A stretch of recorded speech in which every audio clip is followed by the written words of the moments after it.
오늘 말씀 마태복음 28장 1절부터 10절까지입니다.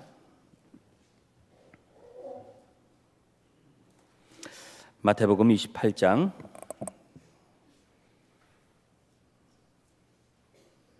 1절부터 10절까지 말씀 우리 같이 한 목소리로 읽도록 하겠습니다. 안식일이 지나고 이레의 첫날 동틀 무렵에 막달라 마리아와 다른 마리아가 무덤을 보러 갔다. 그런데 갑자기 큰 지진이 일어났다. 주님의 한 천사가 하늘에서 내려와 무덤에 다가와서 그 돌을 굴려내고 그 돌 위에 앉았다. 그 천사의 모습은 번개와 같았고 그의 옷은 눈과 같이 희었다. 지키던 사람들은 천사를 보고 두려워서 떨었고 죽은 사람처럼 되었다. 천사가 여자들에게 말하였다. 두려워하지 말아라.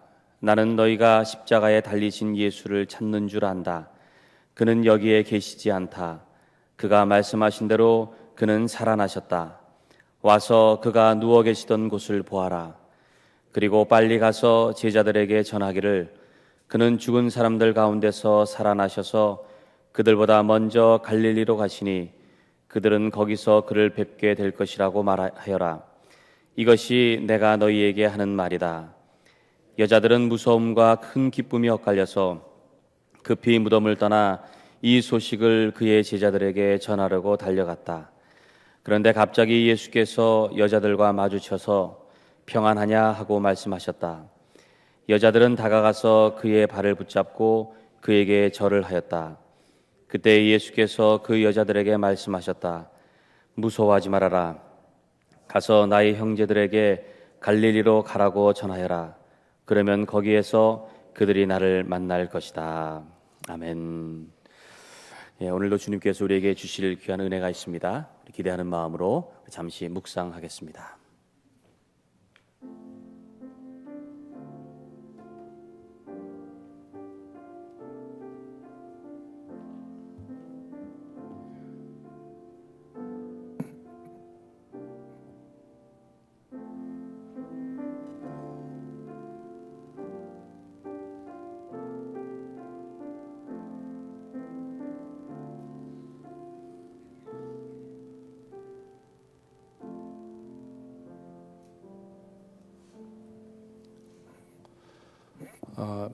유대인들의 언어로 안식일, 오늘 우리가 사용하는 이름으로는 토요일, 이 토요일을 어둠의 토요일, 블랙 세터데이라고 말을 합니다. 이 어둠의 토요일은 말 그대로 공백 혹은 침묵의 날이었습니다. 베드로 사도는 그 하루 동안 그 주님께서 죽은 자들의 세계에 내려가서 복음을 전하셨다, 그렇게 기록하고 있지요. 베드로전서 3장 18절 19절에 이렇게 되어 있습니다. 그리스도께서도 죄를 사하시려고 단 한 번 죽으셨습니다. 곧 의인이 불의한 사람을 위하여 죽으신 것입니다. 그것은 그가 육으로는 죽임을 당하시고 영으로는 살림을 받으셔서 여러분을 하나님 앞으로 인도하시려는 것입니다. 그는 영으로 옥에 있는 영들에게도 가서서 선포하셨습니다. 여기서 옥이 정확히 무엇을 말하는지에 대해서는 논란이 있습니다.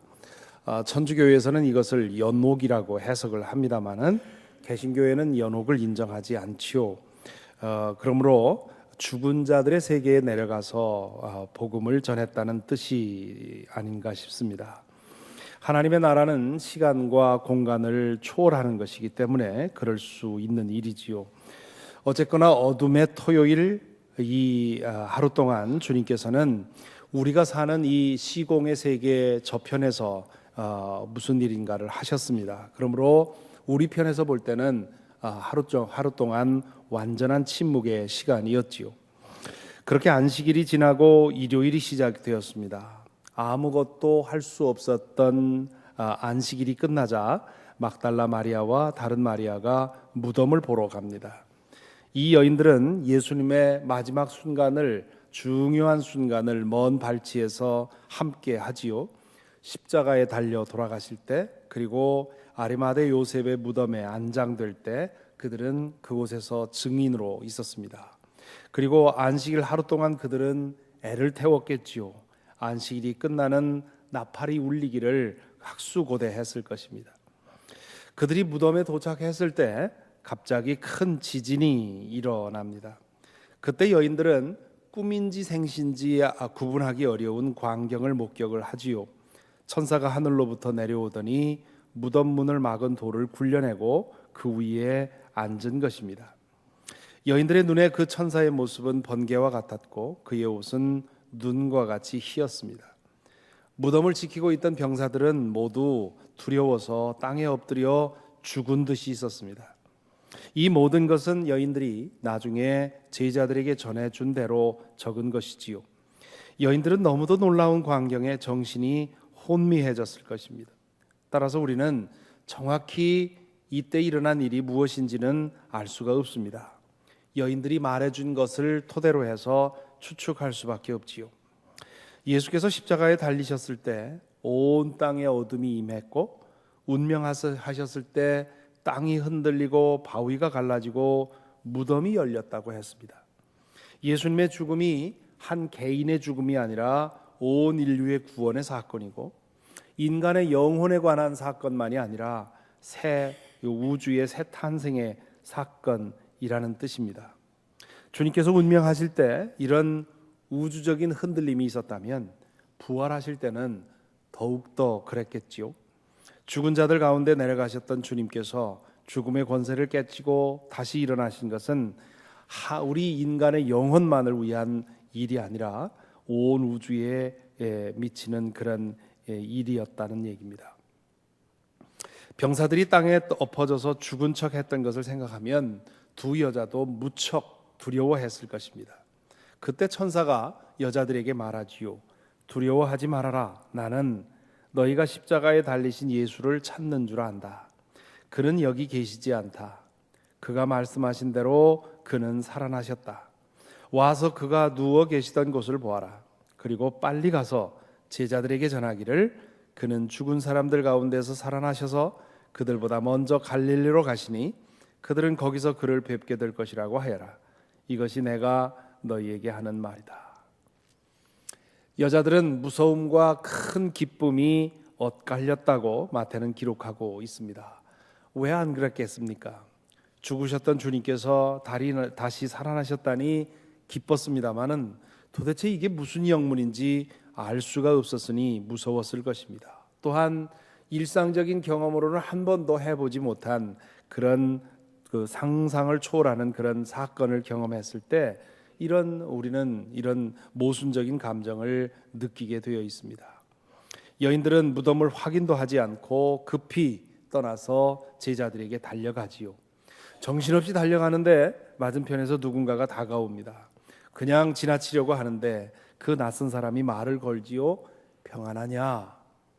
그 목소리를 듣자 여인들은 금방 누구인지 알았습니다. 그들은 그 자리에서 고꾸라져서 주님의 발을 붙잡고 절을 했다고 되어 있습니다. 그러자 주님께서는 여자들에게 이렇게 말씀하십니다. 무서워하지 말아라. 가서 나의 형제들에게 갈릴리로 가라고 전하라. 그러면 거기에서 그들이 나를 만날 것이다. 예민하고 치밀하고 꼼꼼한 사람들은 성경을 읽으면서 이미 확인한 사실이겠습니다마는 빈 무덤 이야기는 4개의 복음서에 다 나오는데요. 이 빈 무덤의 이야기는 4개의 복음서를 비교해 보면 적지 않은 차이가 있습니다. 4개의 복음서에 모두 기록되어 있는 이야기들 가운데 이렇게 많은 차이를 보이는 이야기가 따로 없습니다. 그래서 기독교를 헐뜯는 학자들은 이 부활의 빈 무덤 이야기를 그 차이를 부각시키면서 이건 조작된 것이다. 그렇게 주장을 하지요. 이 주장에 대해서는 2가지로 응답할 수 있습니다. 첫째는 빈 무덤 이야기를 조작해냈다면 그렇게 허술하게 이야기를 만들지 않았을 거라는 거지요. 바울 사도의 말대로 예수님의 부활 사건은 기독교 신앙의 토대입니다. 부활이 무너지면 기독교의 모든 것들이 무너져 버립니다. 그러므로 부활의 증거를 조작하려 했다면 치밀하게 했겠지요. 다른 것은 몰라도 부활에 관해서만큼은 철저하게 입을 맞추었을 것입니다. 게다가 그 증인으로서 여인들을 내세운 것은 이건 조작하는 사람으로서는 가장 큰 실수를 한 것입니다. 왜냐하면 당시 유대 사람들에게 있어서 여성들은 법적인 증언자의 효력을 갖지 못하기 때문입니다. 얼마 전에도 이란에서 판결 난 것을 보면 여성 3사람의 증언과 남성 1사람의 증언이 맞먹는다, 그런 판결이 날 정도로 지금도 중동권에서는 여성의 증언 능력이 법적인 효력으로 인정을 받지 못합니다. 그렇다면 2000년 전에는 더욱 그랬지요. 그러니 이 대단한 사건, 이 주춧돌이 될 만한 사건을 조작하면서 여성들을 증인으로 내세운다는 것은 기본적으로 생각을 잘못한 것이지요. 따라서 4개의 복음서에 기록된 빈 무덤 이야기가 여러 가지의 크고 작은 차이점을 가지고 있다는 사실은 오히려 빈 무덤 이야기가 조작된 것이 아니라 있는 그대로 전해진 것이라는 반증이 됩니다. 조작된 이야기라면 이러한 차이가 날 수가 없고요. 그리고 이렇게 허술하게 조작된 이야기라면 이미 그 얘기는 그 문제는 무너졌을 것입니다. 둘째로 사건의 성격을 감안하면 이러한 차이점은 얼마든지 납득이 됩니다. 부활이라는 사건 자체가 일상적인 사건이 아닙니다. 누구도 이 사건을 이해할 만한 준비가 되어 있는 사람이 없었습니다. 모두가 처음 겪는 일이고요. 그것을 이해할 만한 사전 지식도 없었습니다. 여인들의 경우는 더욱 그랬겠지요. 뿐만 아니라 이 사건이 너무도 충격적이었습니다. 마태가 전하듯이 무서움과 큰 기쁨이 엇갈렸다고 대하지 않았습니까? 마가복음이 전하는 바에 의하면 이 여인들은 너무도 무서워서 한동안 아무 말도 하지 못했다고 합니다. 그들은 혼미한 상태에서 이 사건을 경험했고 정신없이 제자들에게 달려가서 자신들이 본 것을 얘기를 했습니다. 그렇기 때문에 두 사람의 얘기가 서로 다르기도 했을 것이고 또 말할 때마다 얘기가 달라졌을 것입니다. 동일한 교통사고 현장을 목격하고도 두 사람이 서로 다른 진술을 하는 것과 마찬가지입니다. 큰 그런 트라우마틱한 그런 일을 당한 사람마다 당한 사람들은 말할 때마다 조금씩 다른 이야기를 할 수 있습니다. 그러므로 이 빈 무덤에 관한 네 복음서들의 차이에 집중하다가 넘어지지 않도록 조심해야 합니다. 이 부활절, 이 일요일 아침에 사람의 기억으로는 다 기억할 수도 없고 말로는 다 표현할 수 없는 그런 사건이 일어났다는 뜻으로 받아들이면 됩니다. 주님께서는 장사된 지 사흘 만에 죽은 자들 가운데서 살아나셨습니다.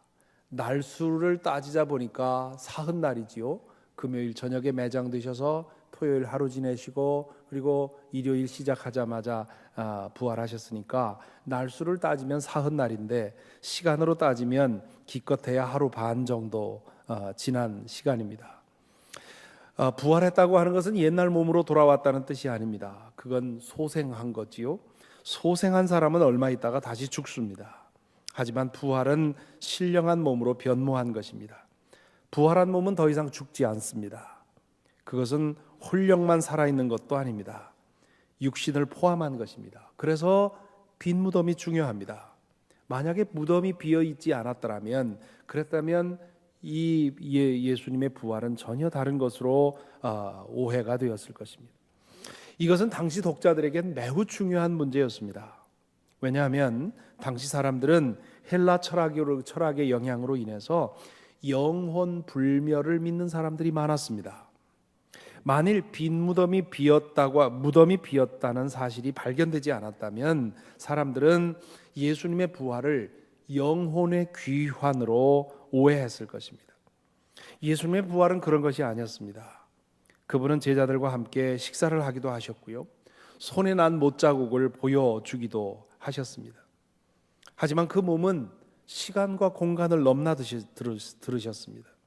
꼭꼭 걸어 잠근 방 안에 불현듯이 나타나기도 하셨고 또 한순간에 사라지기도 하셨지요. 부활하신 주님의 몸은 하나님의 나라가 어떤 것인지를 이해하는 데 도움을 줍니다. 한때 하나님의 나라는 저 우주 한편에 있을 것이라고 생각을 했었지요. 또 한때는 이 하나님의 나라를 이 땅에 세우겠다고 칼을 휘두르기도 했습니다. 부활하신 주님은 영혼의 귀환도 아니고 옛날 몸으로 소생한 것도 아니듯이 하나님의 나라는 우주 저 어느 공간에 있는 것도 아니고 이 땅에 우리가 힘으로 돈으로 건설할 수 있는 것도 아닙니다. 하나님의 나라는 우리가 사는 이 세상을 포함하지만 그것과는 비교할 수 없는 세상입니다. 부활하신 주님이 우리가 사는 세상에 당신의 몸을 보여줄 수 있었던 것처럼 하나님의 나라는 이 땅에서도 보고 경험할 수 있습니다. 그러나 육신을 벗을 때에야 그 나라를 제대로 볼 수 있는 것이지요. 예수님의 부활은 따라서 이 세상이 전부가 아니고 이 목숨이 전부가 아니고 먹고 마시는 것이 전부가 아니라는 사실을 우리에게 확인시켜 줍니다. 부활을 믿는다는 말은 하나님 나라를 믿는다는 것이고 영생을 믿는다는 것이고 하나님의 뜻을 위해 살아간다는 것입니다. 예수님의 빈 무덤은 우리의 인생의 끝이 무덤이 아니라는 사실을 말해줍니다. 결국 우리의 무덤도 비게 될 것이라는 뜻이지요. 우리 인생의 종착지는 하나님의 나라임을 증명해 줍니다. 그렇기 때문에 우리는 이 땅에서 그 무엇에도 짓눌리지 않고 그 무엇에도 흔들리지 않는 그런 삶을 살아갈 수 있습니다. 빈 무덤 이야기에서 흥미로운 점은 여인들이 천사에게서 받은 지시사항입니다.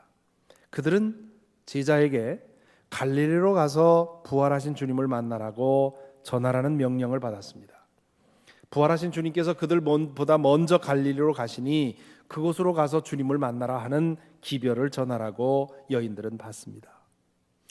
왜 주님께서 부활하신 후에 갈릴리로 먼저 가셨을까요? 이 질문에 대해서도 추측할 수밖에 없습니다. 하지만 추측할 근거가 전혀 없는 것은 아닙니다. 주님께서는 갈릴리에서 사역을 시작하셨지요. 제자들을 처음 부른 것도 갈릴리였습니다.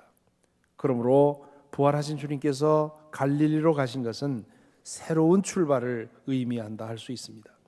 3년 동안 주님과 함께 동행했던 사역은 일종의 준비 과정 혹은 훈련 과정과 같았습니다. 주님이 누구신지 제대로 알지 못했기 때문에 제자들은 제대로 사역할 수가 없었습니다. 십자가와 부활의 사건을 다 거쳐야만 예수님이 누구인지 제대로 알 수 있었고 예수님이 누구신지 제대로 알아야만 예수님의 사역을 제대로 감당할 수 있습니다. 그래서 부활하신 주님은 갈릴리로 먼저 가서 제자들을 기다리시는 것이지요. 부활을 믿는 것이 이렇게 중요합니다. 부활을 믿지 않고는 예수님이 누구신지 제대로 알 수 없습니다. 예수님을 90%만 알았다면 모르는 겁니다. 예수님을 100%다 알아야 하는데 우리가 예수님을 알아가야 할 그 마지막까지의 거리가 바로 부활을 믿는 것입니다. 부활을 믿지 않고는 예수님이 하신 일이 무엇인지 알 수 없습니다. 그동안 몇 번 말씀드렸지만 십자가가 왜 우리에게 구원이 되는지를 예수님이 부활하셨고 부활하셨기 때문에 그분이 하나님의 아들이라는 사실을 알지 못하면 십자가를 이해할 수가 없습니다. 어떻게 2000년 전에 죽은 한 청년의 죽음이 나의 죄의 그 해결이 되는지 이해할 수가 없는 것입니다. 부활을 믿지 않고는 예수님을 믿는다는 것이 무엇인지 제대로 알 수 없습니다. 예수님을 믿는다는 것은 부활하신 주님과 매일매일 동행하는 것입니다. 종교는 다 같다. 종교가 지향하는 것은 다 같다 하지만 그건 모르고 하는 말입니다. 부활하신 주님과 매일매일 동행하는 것, 그것이 구원의 삶이라고 가르치는 종교는 기독교밖에는 없습니다. 그것이 바로 제자들이 실패한 이유이지요. 베드로가 이를 악물고 실패하지 않으려고 했지만 그는 결국 무너졌습니다. 그들은 부활하신 주님을 만나고 성령의 충만함을 새로 받아 새로 시작을 해야 했습니다. 그들은 부활하신 주님을 만나고 나서 과거와는 전혀 다른 모습으로 변모했습니다. 부활에 대한 믿음이 그들의 마음과 생각을 바꾸어 놓았기 때문입니다. 그러므로 우리는 여기까지 가야 합니다.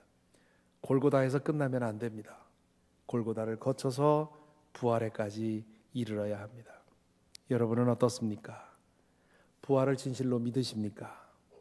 부활을 믿음으로 인해 생겨야 할 그런 세계관의 변화, 인생관의 변화가 일어났습니까? 부활은 단순한 교리가 아닙니다. 그것을 믿느냐 안 믿느냐 여기서 끝나는 것이 아니라 그것을 믿는다면 매일매일의 삶이 변화되어야 되는 그런 능력인 것입니다. 그 능력이 오늘 이 말씀을 통해서 우리에게 전해집니다. 오늘 또 부활하신 주님과 함께 동행함으로 부활의 능력을 체험하는 하루가 되기를 바랍니다. 찬송가 147장 함께 부르겠습니다.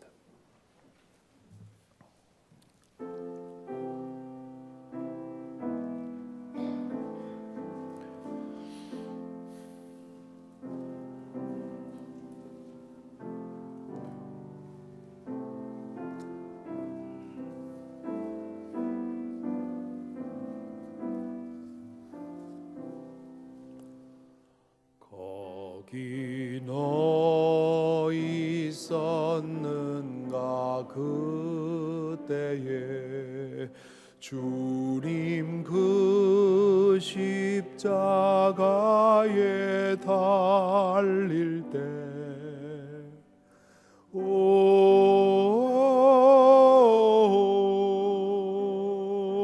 때로 그 일로 나는 떨려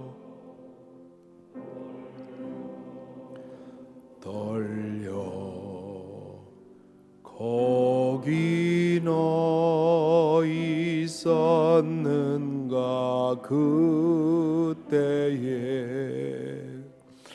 거기 너 있었는가 그때에 주님 그 나무 위에 달릴 때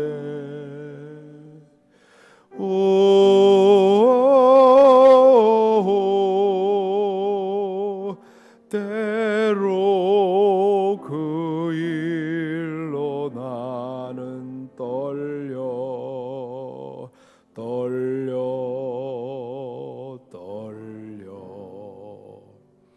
거기 너 있었는가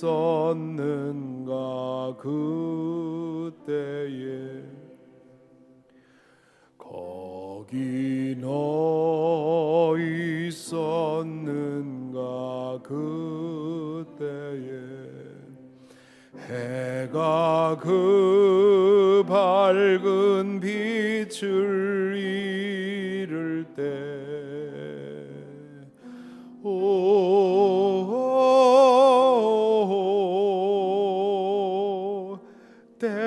때로 그 일로 나는 떨려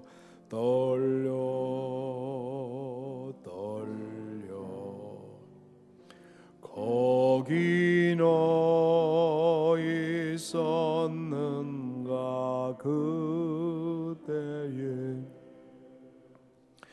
거기 너 있었는가 그때에 주님 그 무덤 속에 누일 때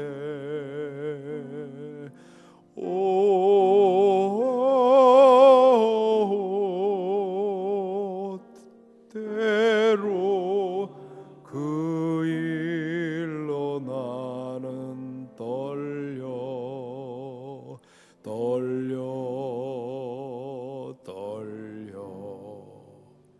거기 너 있었는가 그때에 거기 너 있었는가 그때에 주님 그 무덤에서 나올 때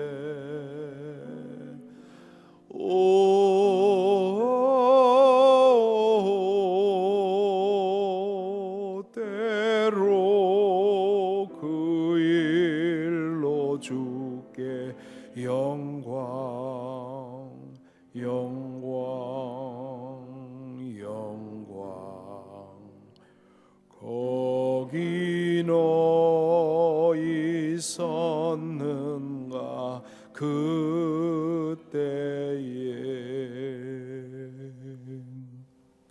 기도하겠습니다.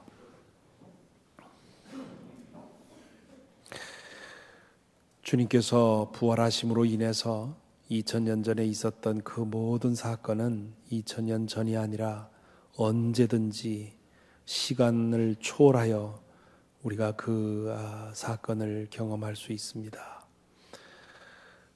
이 시간 우리의 영혼으로, 우리의 마음으로 주님께서 고난당하실 때, 십자가에 달려 돌아가실 때, 무덤에 묻히실 때, 무덤에서 일어나실 때 마치 그 여인들처럼 그 모습을 보고 두려워 떨며 감동하며 감격하는 그런 우리의 마음을 이 시간 구해야 하겠습니다.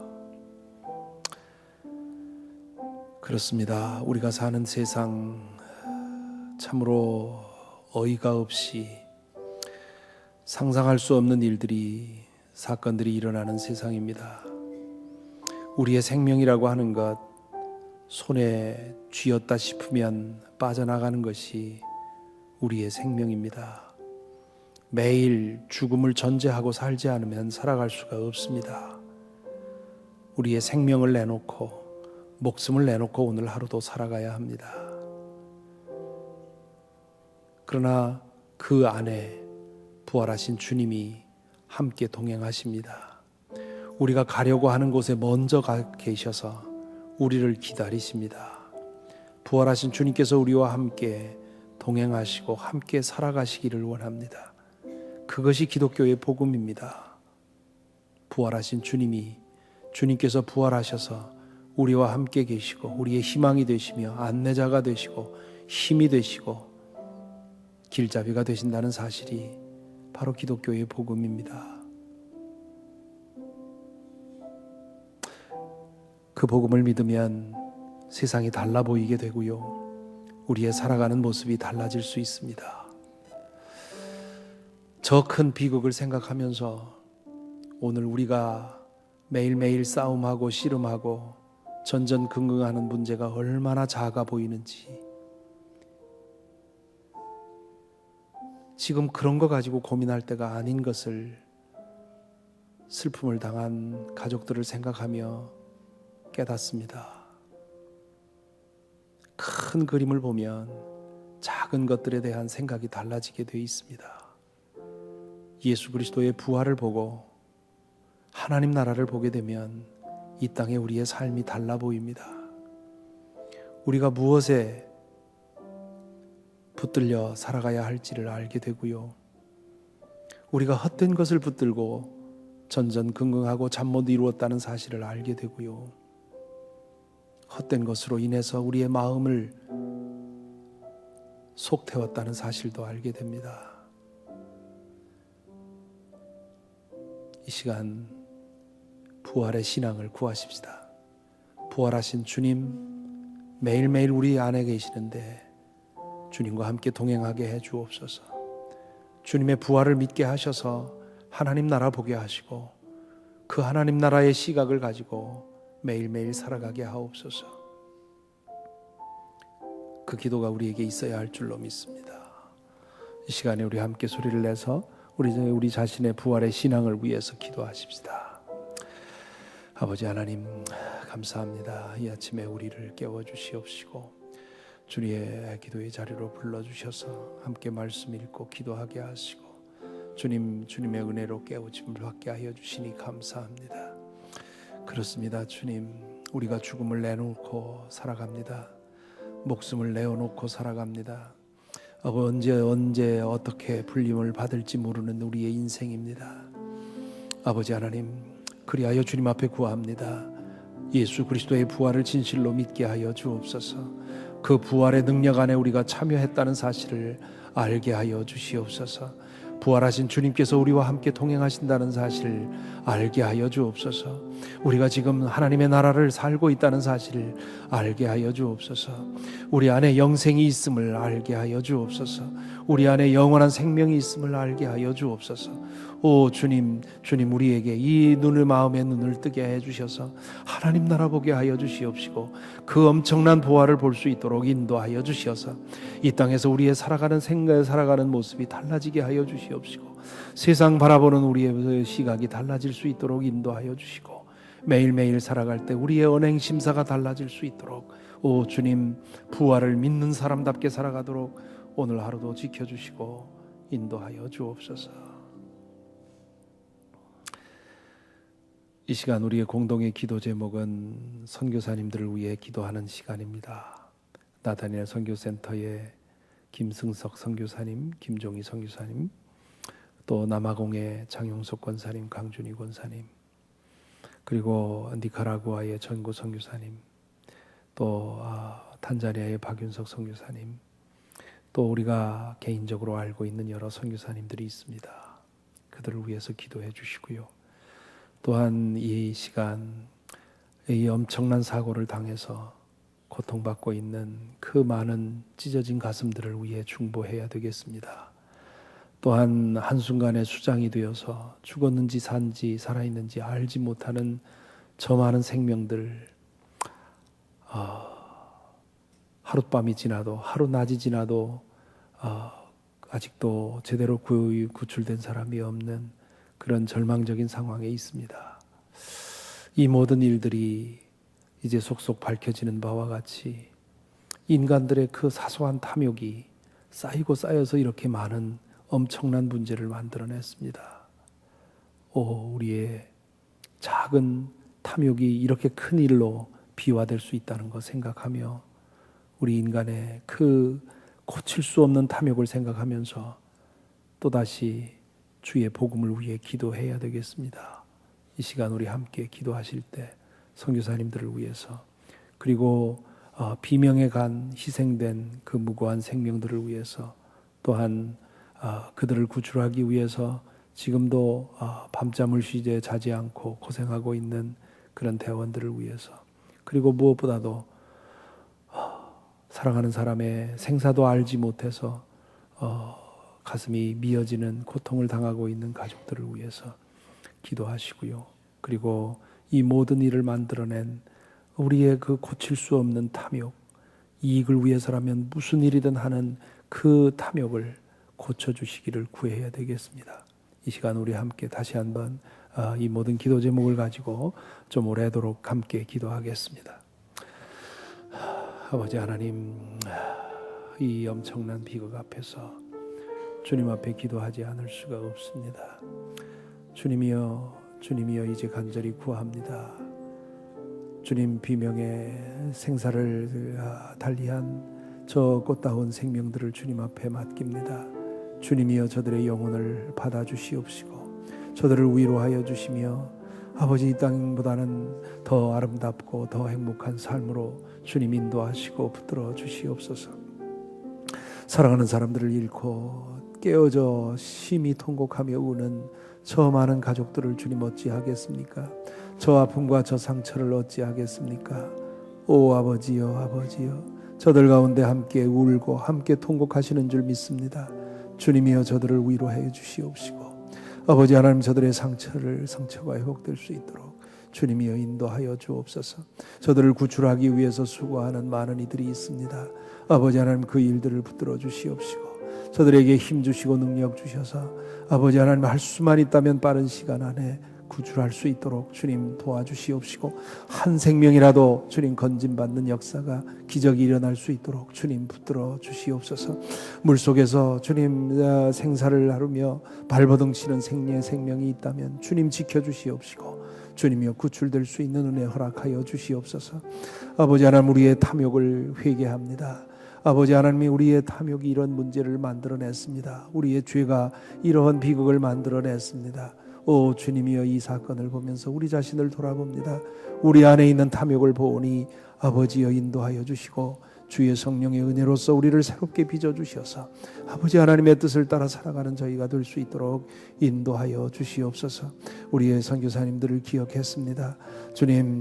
주님이여 인도하여 주옵소서. 참으로 삶을 주님 앞에 온전히 바치고 주의 복음을 위해서 모든 것을 희생하며 주님 헌신하고 있는 당신의 귀한 종들을 붙들어 주시옵시고 저들로 인해서 이 땅에 주님 비극이 사라지며 주님 이 땅에 하나님의 나라가 임하는 역사가 일어날 수 있도록 오 주님이여 인도하여 주옵소서.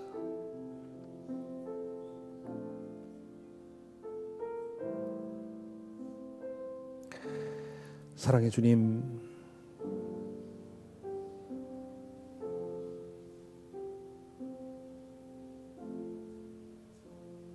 찢기고 갈긴 이 세상에서 살아가는 것이 어떤 것인지를 다시 한번 경험합니다. 주님, 우리가 이런 세상에 살고 있고요. 우리의 모습이 이렇습니다. 우리 안에 있는 죄들이 얼마나 흉악한 일을 만들어낼 수 있는지 이 시간에 깨달으며 주님 앞에 다시 한번 구합니다. 먼저 우리를 고쳐주시옵소서. 부활하신 주님 매일매일 동행할 수 있도록 인도하여 주시고, 우리의 죄된 옛사람 십자가에 못 박게 하시고, 부활을 주님의 부활과 함께 의로운 사람으로 되도록 거듭날 수 있도록 인도하여 주시옵소서. 그리하여 주님, 우리가 행하는 일이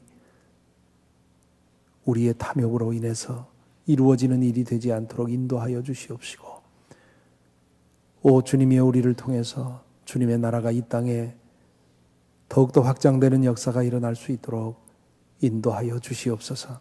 우리가 주님의 나라를 살고 있는데 우리의 마음에 눈이 어두워져서 그 나라를 보지 못하고 있사오니 우리가 먼저 그 나라 볼 수 있도록 인도하여 주시옵시고, 주님의 나라 보지 못하고 한 줌 더 가지기 위해서 탐욕을 부리며 이런 비극들을 만들어내는 이 사람들에게 주의 복음 전하여 그들도 하나님 나라 보고 움켜진 것 놓고 하나님 나라를 위해 살아가는 변화를 일으켜낼 수 있도록 우리를 붙들어 주시고 인도하여 주시옵소서. 다시 한번 기도합니다. 주님, 희생된 이들의 영혼을 주님 앞에 맡깁니다. 주님의 자비하심에 맡기고 주님의 사랑하심에 맡기오니 주여 그들의 그 영혼을 품어 주시옵소서. 주님 또한 사랑하는 사람들을 잃고 생사도 알지 못하여 고통받고 있는 이들, 주님 그들 가운데 주님 함께 우시는 줄 믿습니다. 그들 가운데 주님께서 함께 아파하시는 줄 믿습니다. 주님이여 인도하여 주시옵시고, 저들이 마침내 그 상처를 딛고 일어설 수 있도록 주님이 이끌어 주시옵소서. 혹시 물속에서 지금도 사하늘 생명의 줄을 잡기 위해 몸부림치는 심령이 있습니까? 주님 그를 붙들어 주시옵시고 강하게 하시며 속히 구원의 손길을 펼쳐 주셔서 한 영혼이라도 빛을 볼 수 있도록 인도하여 주시옵소서. 수많은 이들이 이 일을 이루기 위해서 고생하고 있습니다. 주님의 일을 대신하고 있사오니 주여 저들 가운데 함께하여 주시옵소서. 주님, 오늘 하루도 주님과 함께 동행하기를 원합니다. 오늘 또 목숨 내놓고 주님과 함께 살아갑니다.